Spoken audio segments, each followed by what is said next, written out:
simpleng recipe ang aking isi-share sa inyo. So, before we start, kung bago kayo sa aking channel, don't forget to click the subscribe button and click the notification bell para lagi kayong updated sa aking mga new videos. So guys, ang isi-share ko sa inyo ay isang simpleng recipe, Ginataang Tilapia with Petchay. So, ito ay isang lutong bahay. So, masaya akong i-share sa inyo to. So, let's start. So, eto na ang ating mga ingredients.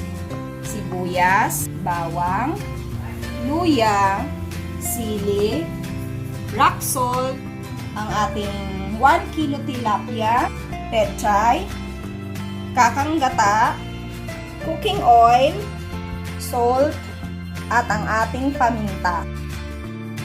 So, ayan na guys, napakasimple lang ng ating mga ingredients. Madali lang siyang hanapin kasi nga, ito ay isang lutong bahay. So, ayan, let's start!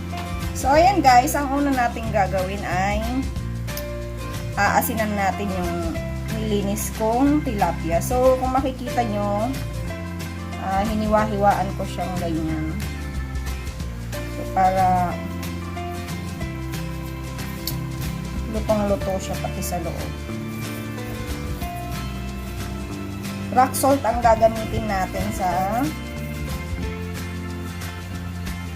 tilapia bago natin prituhin. So, ito nag-a-add na to ng lasa para yung tilapia natin may lasa.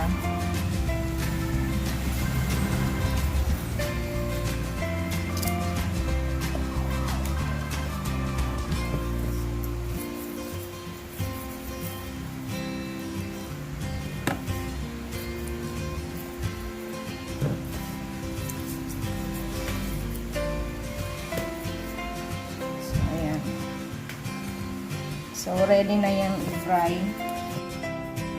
So, ayan. Prituhin na natin.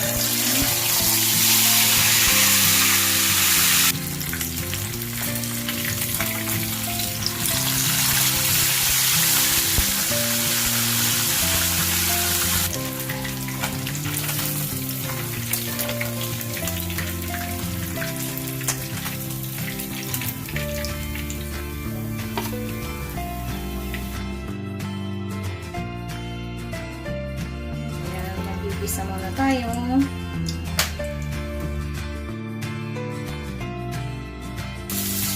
So, ayan. Ununa ko ang luya.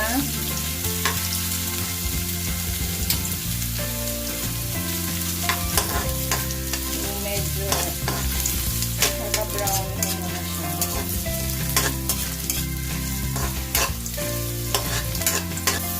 So, next ang bawang.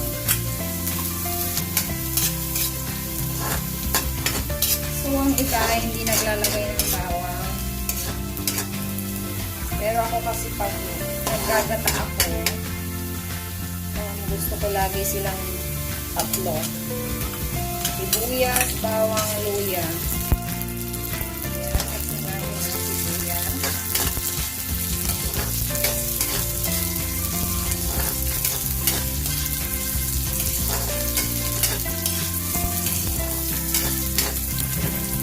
Lalagay ko na ang aking 1 1/2 kakang gata.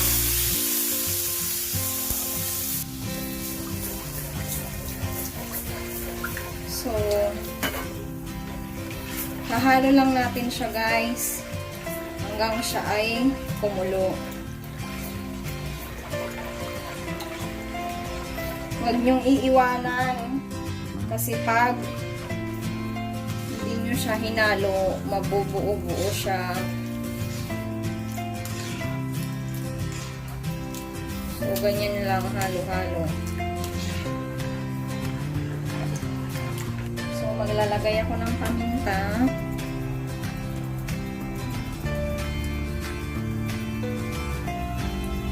Yan, dami-dami paminta.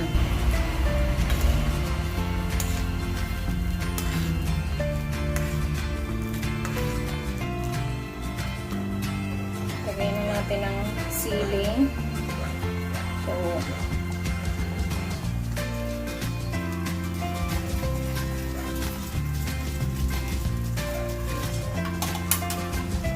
ilalagay ko muna ang aking petchay. Papalutuin ko muna itong petchay kasi yung fish ko, dati na siyang luto, naprito na siya.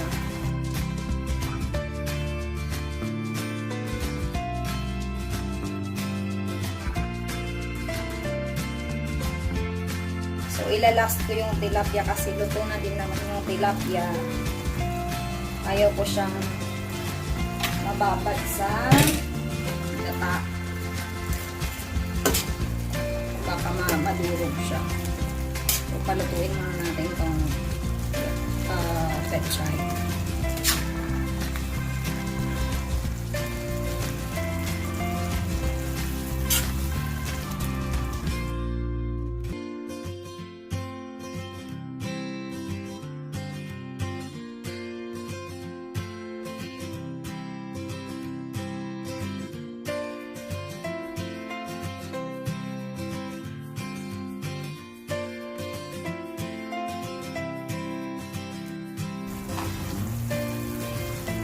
So, ito pala, walang kamatis. Kasi, pag may kamatis, madaling matanis.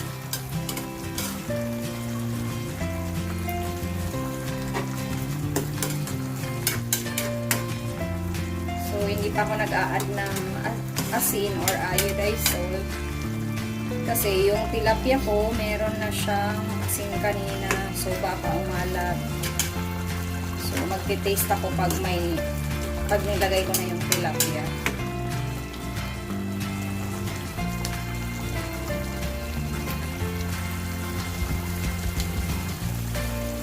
So, ayan, lalagay ko na ang aking tilapia. Kasi paluto na yung petchay. So, 4 yan na tilapia kasi 4 kami.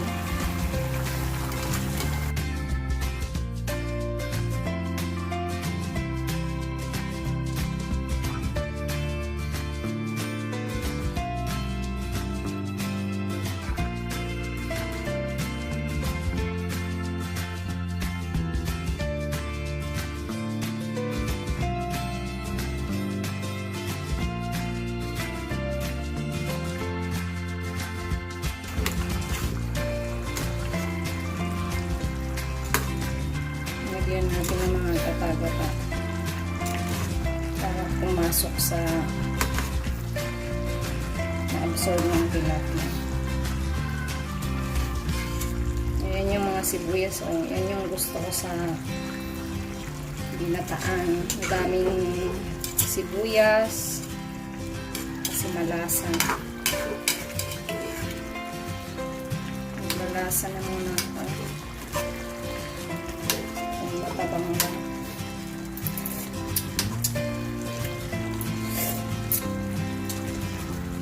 So, magdagdag ako ng kaunting asin.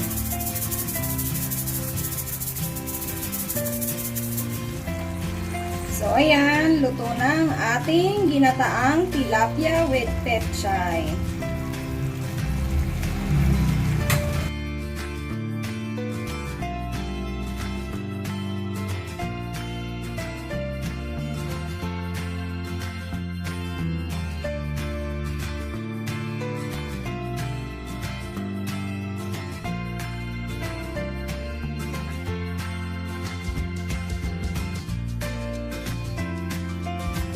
So guys, eto na ang ating ginataang tilapia with petchay. So I hope you like my video and don't forget to like, subscribe, and click the notification bell para lagi kayong updated sa aking mga new videos.